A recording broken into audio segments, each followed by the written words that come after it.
చాలా సంతోషంగా ఉంది. నా పేరు యాక్చువల్గా సాగర్. నాకు ఆర్కే నాయుడు అనే క్యారెక్టర్తో ఆర్కే నాకు రెస్పెక్ట్ వచ్చిన క్యారెక్టర్. దాన్ని ఫస్ట్ ఆర్కే సాగర్తో నేను ఇండస్ట్రీలో కట్టిన అవుతున్నాను. My heartful words.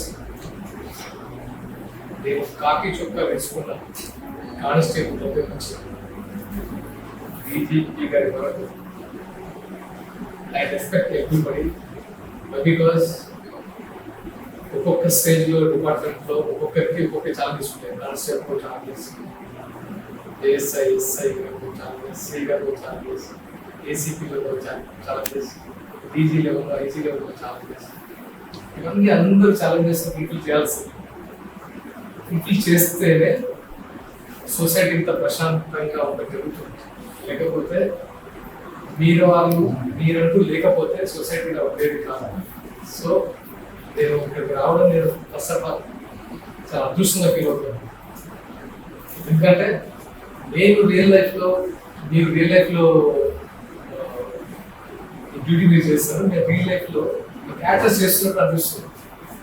అది మీరు ఎలా చేస్తారు? ఇంత కష్టాన్ని మేము రీటేక్స్ చేస్తుంటా ఉంటే మేము బాడీ లాంగ్వేజ్ చూసి ఇన్స్పైర్ అవుతాం. మీరు రియల్గా చేసిన కేసులను చూసి ఇన్స్పైర్ అవుతాం. రియల్గా ఫైట్స్ మేము ఇన్స్పైర్ అవుతాం. సో ప్రతిదీ మేము మా యాక్టర్స్ ఇన్స్పైర్ అయ్యేది ఈ రియల్ లైఫ్లో వచ్చాం, రియల్ లైఫ్ పోలీస్ ఆఫీసర్స్ వచ్చాం. So once again thanks to all and my friend Kumar and Rajagiri garu, Ramesh garu, this opportunity. మీతో నేను ఇంటరాక్ట్ అవ్వాలనుకుంటున్నాను. Can ask some questions. Anil కూడా ఉన్నారు. మిమ్మల్ని అడుగుదాం, మేము స్టార్ట్ అవుతాం క్వశ్చన్స్. మీరు ఎలాంటి ఛాలెంజెస్ ఫేస్ చేశారు? కావాల్సిన ఫెసిలిటీస్ లేకపోవడం వల్ల అంటే చాలా ఇబ్బంది ఎదుర్కొంటాం. అయినా కూడా డ్యూటీగా పద్ధతిని తీసుకొని చేస్తూ వస్తున్నాం.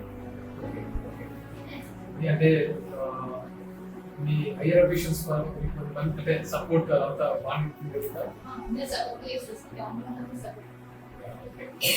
సపోజ్ మీకు ఏమైనా ప్రాబ్లమ్స్ ఉంటే మీ హైయర్ అఫీషియల్ దగ్గరికి వెళ్తే అది తీర్చడానికి వాళ్ళు విల్లింగ్గా సపోర్ట్ చేస్తారన్న.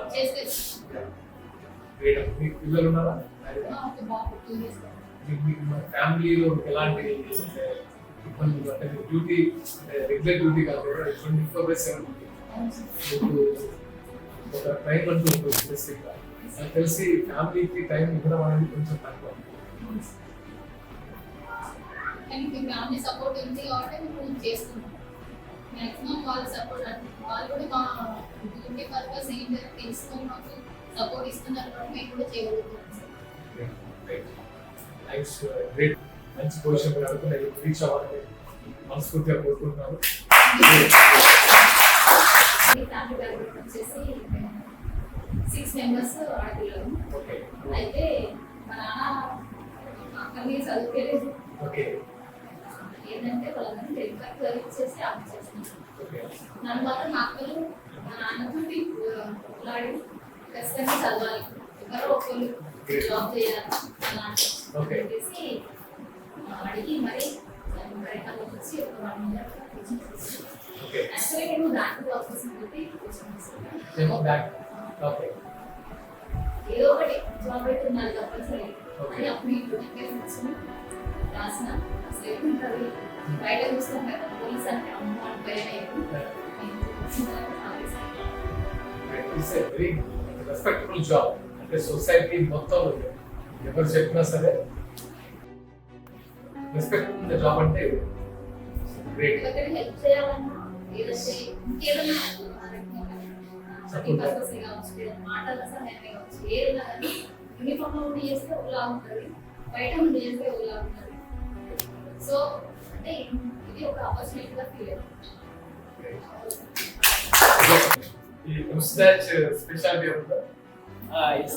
నా పేరు రమేష్. అయితే ఫ్యామిలీ బ్యాక్గ్రౌండ్ చాలా పూర్ బ్యాక్గ్రౌండ్ నుండి వచ్చిన చాలా స్ట్రగుల్ అయ్యింది. యాక్చువల్గా మా ఫ్యామిలీ కూడా చదివించడానికి ఒకనొక టైంలో ఏం లేని సిచ్యువేషన్ నుండి వచ్చాము. మళ్ళీ ఇంకోటి మేము జాబ్ సంపాదించినప్పుడు కూడా చిన్న ఏజ్. ఇప్పుడు కూడా నన్ను చూస్తే నేను ఇప్పుడు యూనిఫామ్లో ఉన్నా కాబట్టి నన్ను ఒక గంభీరంలో అందరు గుర్తుపడతారు. కానీ బయట సొసైటీకి వెళ్తే నేను మఫ్టీలో ఉంటే నన్ను ఎవరు పోలీసులు రికగ్నైజ్ చేయరు, ఎందుకంటే చిన్న పిల్లవాడు అనే ఫీలింగ్ లోనే ఉంటుంది. అందుకే మీరు అన్నట్టు క్యారీ చేస్తారు. సివిల్ లో ఉన్న కూడా పోలీస్ కావడం అంటే సంథింగ్ మన ఐడెంటిటీ ఉండాలి. అండ్ ఆల్సో వెరీ నైస్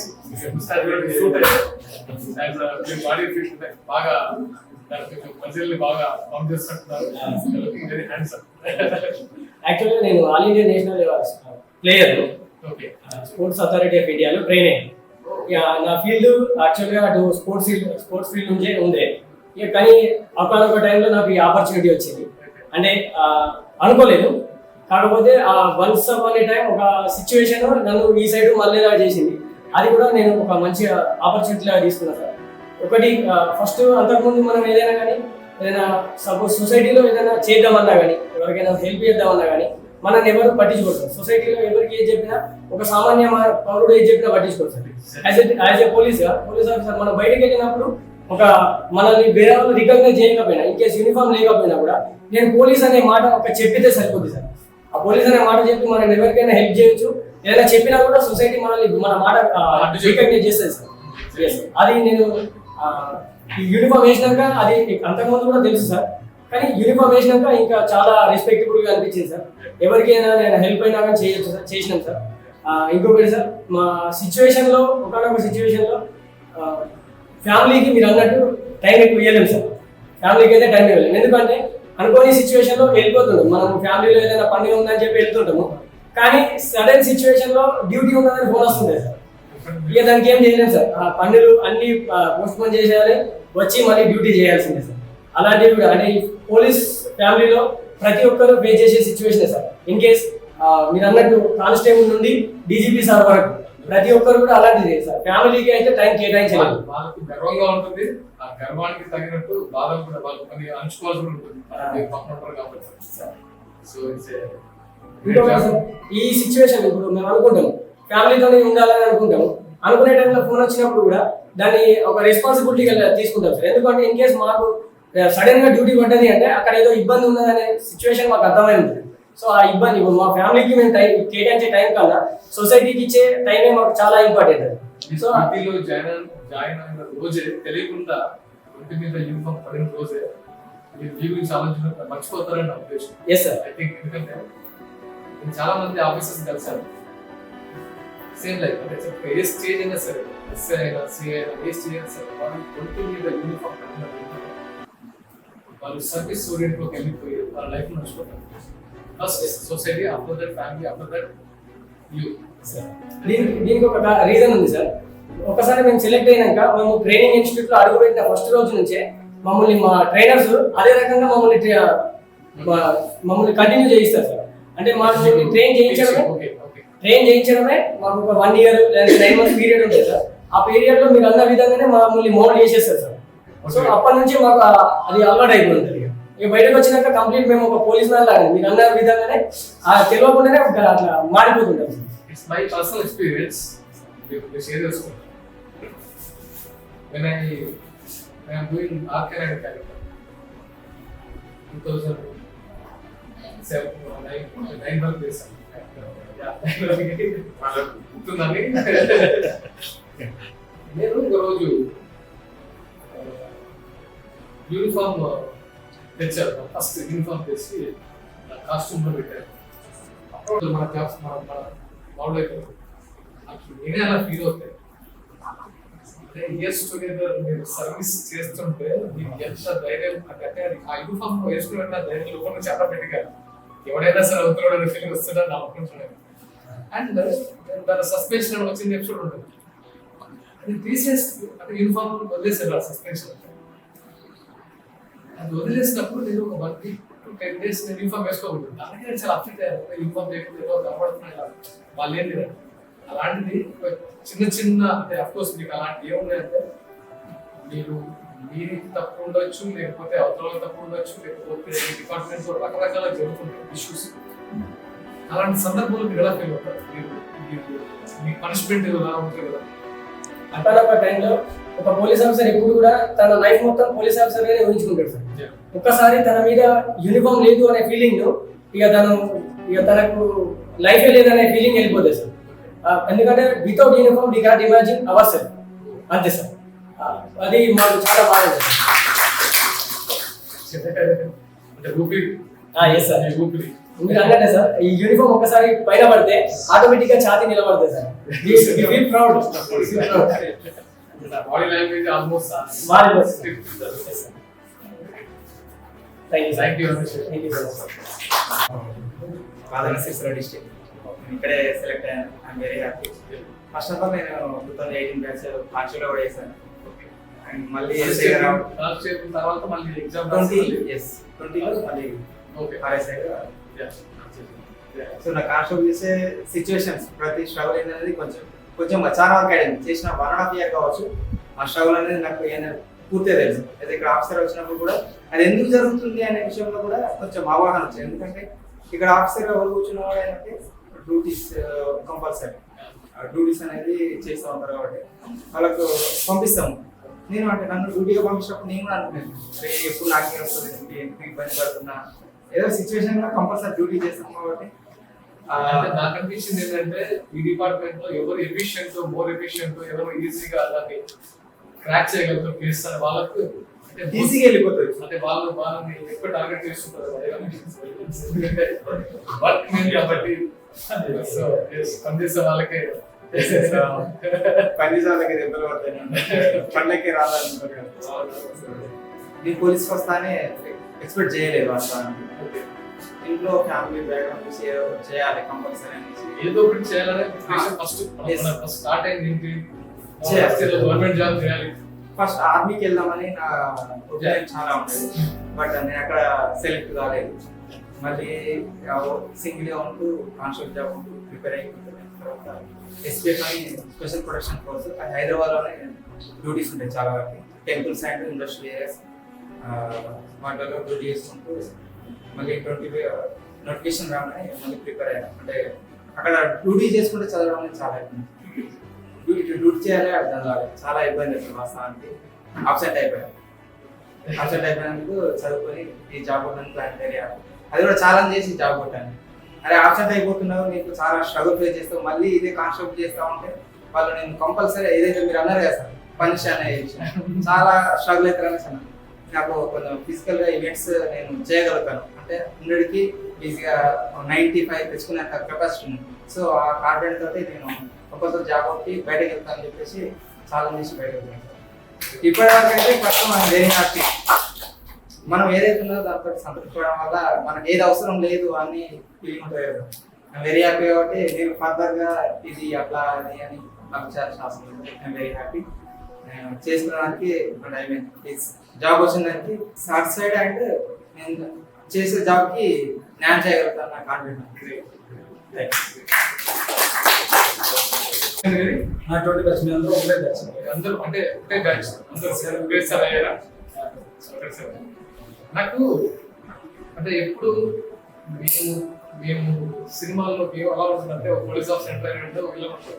ఆ లోకల్ రౌడీ షీట్ లేకపోతే మేము రాసుకున్నాం కాబట్టి మామూలుగా తెలిసిందే.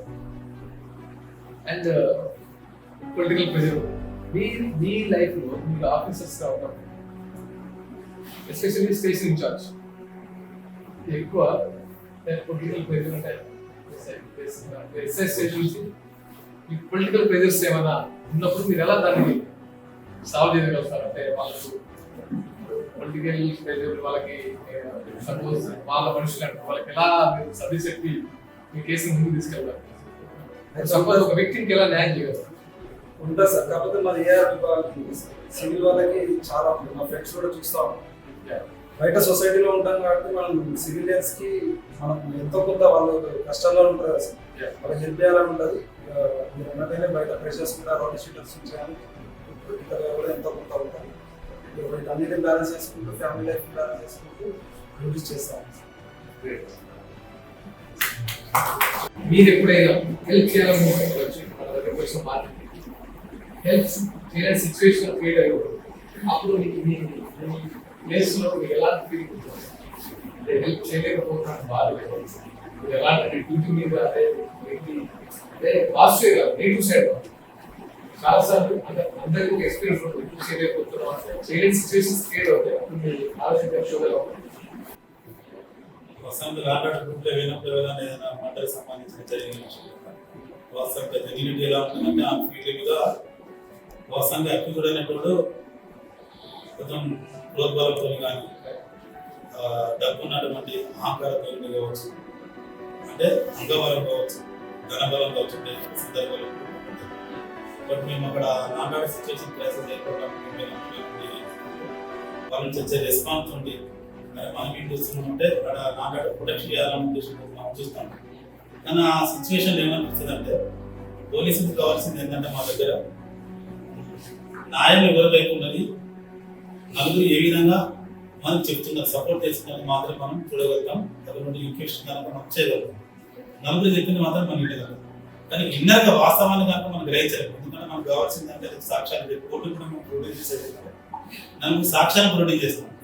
నలుగురు సాక్ష్యాలు చెప్పినటువంటి విషయాలను మాత్రమే కోర్టు అనేది పరిగణలోకి తీసుకుంటుంది. అయితే దాన్ని మేము బేస్ చేసుకొని ఆ రికార్డ్ అంతా రాస్తారు, కోర్టు ప్రొడ్యూస్ చేస్తారు. దాని మీద మనం జస్టిస్ అనేది ఇప్పుడు ఆడుతుంది.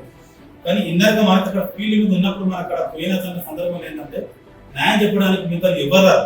ఎందుకంటే అనుకున్నటువంటి రాజకీయ ప్రోద్బలం కావచ్చు, అనుకున్నటువంటి డబ్బు బలం కావచ్చు, ధనబలంతో నేను చేస్తాను ఎప్పుడు కూడా న్యాయం చెప్పలేదు. బాధితులు కూడా ఎప్పుడు కూడా న్యాయం చెప్పలేదు. అతనికి అన్యాయం జరుగుతుందనే ఫీలింగ్ మాలో ఉంటుంది. బట్ ఏంటంటే మేము దాన్ని న్యాయం చేయలేము. ఎందుకంటే న్యాయం చేయాలంటే కోర్టు ఉంటుంది. బట్ ఆ ఫీలింగ్ అప్పుడు మాకు ఏమనిపిస్తుంది అంటే అసలైనటువంటి నిజమైనటువంటి ఆ బాధితులు ఎవరైతుందో అన్యాయం అవుతుందని చెప్పి మా ఇందర ఫీలింగ్ ఉంటుంది. కానీ ప్రత్యక్షంగా ఏంటంటే మేము చేయలేము. ఎందుకంటే హెల్ప్లెస్ సిచ్యువేషన్ ఉంటుంది. బట్ ఏంటంటే కోర్టు కావాల్సింది ఏంటంటే సాక్ష్యాధారాలు కానీ వాళ్ళే కావాలి, అదే ఉంటుంది. ఆ ఉద్దేశం ఏంటంటే మా కూడా ఏంటంటే ఇన్ఫార్మ్ చేసుకుంటే న్యాయం చేయడానికి పరిస్థితి ఏర్పడుతుంది. ఆ బాధితునికి ఎవరు కూడా ముందు అసలు చేయలేడు కదా. మేము పోలీసులు ఇన్ఫార్మ్ ఏంటంటే అక్కడ డ్యూటీలో ఉన్నాడు. కానీ డ్యూటీలో ఉన్నాడు ఎంత చెప్పినా కానీ కోర్టు ఉన్నది కనుక అది ఎప్పుడు కూడా అది కన్ఫెషన్ స్టేట్మెంట్ అనేది కాదు. పోలీసులు ఎప్పుడు కన్ఫెషన్ దానికి కోర్టు కానీ అంగీకరించి ఎవరు చెప్పాలి లైవ్ విట్నెసెస్ ఎవరైతుందో కోర్టు చెప్పినప్పుడు మాత్రమే ఆ బాధితునికి న్యాయం జరుగుతుంది. కానీ ఆ బాధితునికి న్యాయం జరగాలంటే కనుక విట్నెసెస్ ఎవరు చెప్తారంటే బాధితునికి చెప్పారు. అక్యూజ్డ్ పరంగా మాత్రం వాళ్ళు కాబట్టి అక్యూజ్డ్ ఇక్కడ కోర్టు నుంచి అన్ని వీక్ కోర్టు కారణం ఏంటంటే అక్యూజ్డ్ పరంగా తనకు ఉన్నటువంటి వాళ్ళనే వాళ్ళు చెప్పలేని సిచ్యువేషన్ ఉంటారు కాబట్టి బాధితులు అన్యాయం జరుగుతుంది. పోలీసులు మేము వేస్తున్నాం కాబట్టి ఉంటాయి న్యాయం అలాంటి ఉండే సందర్భం ఉంటుంది. కానీ నీవేం చేయాలి ఎందుకంటే చట్టం బహిరంగ కాబట్టి చెప్పలేని సిచ్యువేషన్ మన ఏంటంటే మనసులో ఉంటుంది, బాధ ఉంటుంది కదా. ప్రస్తుతం మనం కలిసి కలుస్తారు కానీ మనతో ఏదైనా సహాయం చేయగలరు. న్యాయపరంగా మాత్రం సలహా మాత్రం ఇవ్వగలరు. ఇట్లా వెళ్ళి ఎందుకంటే మీకు ఏముంటుంది కానీ ఎవిడెన్స్ ప్రధానంగా ఉంటుంది కనుక మేము మానిటర్ అయ్యే వీడియోస్ మాత్రం ప్రొడ్యూస్ చేసి చెప్పగలుగుతాం. మ్యాక్సిమం 99% అలాంటి వాళ్ళకి వస్తుంది. ఎందుకంటే అది ఎవిడెన్స్ లేటెస్ట్ మనం చూసుకున్న టెక్నికల్ ఎవిడెన్స్ సంబంధించి దాని పరంగా అందుకని ఎవరు కూడా ఈ బాధితున్నప్పుడు ఎవరు కూడా మనకి అన్యాయంగా జరగదు. అందుకే ఒక కోర్టు మూట ఉంటుంది. 100 మంది బాధితులు నిర్దోషులు ఏదో దోషులు తప్పించుకున్నా మంచిది కానీ ఒక నిర్దోషి అంటాడు తప్పించుకోవడానికి ఒక కాన్సెప్ట్ ఏంటంటే టెక్నికల్ ఎవిడెన్స్ కూడా మనం కోర్టు మంది తీసుకొచ్చాం. ఎందుకు అంగబలం ఉన్న వారికి డబ్బు బలం ఉన్న ఎవరైతే కనుక వాళ్ళ డిస్కస్ విట్నెసెస్ చెప్తుందో అది కాకుండా కనుక పోలీస్ పరంగా మీట్ చేసేవాళ్ళు ఏం చేస్తాం టెక్నికల్ ఎవిడెన్స్ కూడా సైంటిఫిక్ ఎవిడెన్స్ తీసుకున్నా కూడా బాధితులకు న్యాయం చేసే పని మాత్రం చేయగలుగుతాం. ఒక పోలీస్ డిపార్ట్మెంట్ మీద ఒక సినిమా చూస్తున్నాం ద 100 అంటే మీరు ఏమొస్తారు ఏమనుకుంటున్నారు? పోలీస్ డిపార్ట్మెంట్ లో పెట్టింది 100 అనగానే ఏ ఆపదలో ఉన్నా కూడా 100 అనే దానికి తయారు చేస్తే ఎట్ ఏ టైం నుండి మీ యొక్క సమస్యలు కూడా పరిష్కరించడానికి మేము ఎల్లెవెల్లో రెడీ ఉన్నామని చెప్పి పెట్టినప్పుడు ఆన్సర్ ఇంకేమైనా 100 ఉందా? 100% అనేది లింక్ ఉంటుంది. కొంతమందికి వర్క్ 200% చేసిన 300 చేసినాడు నాట అది ఎవరికి క్లోజ్ 300 ఫిక్స్ 100% అనేది ఇట్స్ ద ఫైనల్ అనేది నా 100 అంటే ఎమర్జెన్సీ ఎనీ కానీ ఇవరే కానీ ఎనీ టైం 24/7 పగలు రాత్రి ఏ తేడా లేకుండా 100% తయారు చేస్తాము. అంటే మీకు వర్షంలో తయారు చేసామంటే విదిన్ 10 to 20 minutes పోలీస్ అంటే అంటే మీరు అనుకున్నది డైలీ 100 అట్లా ఆ విషయం చెప్తున్నారు. ఇందాక సారా కొంతమంది దోషులు తప్పించుకున్న పర్లేదు కానీ ఒక నిర్దోషికి శిక్ష పడదు అనే ఉద్దేశం న్యాయపరంగా అదే 100 అనే ఫీలింగే ఒక హెల్ప్ ఆ వారికి ఒక సహాయం కావాలి అనే ఫీలింగ్ అయితే 100లో కనిపిస్తుంది.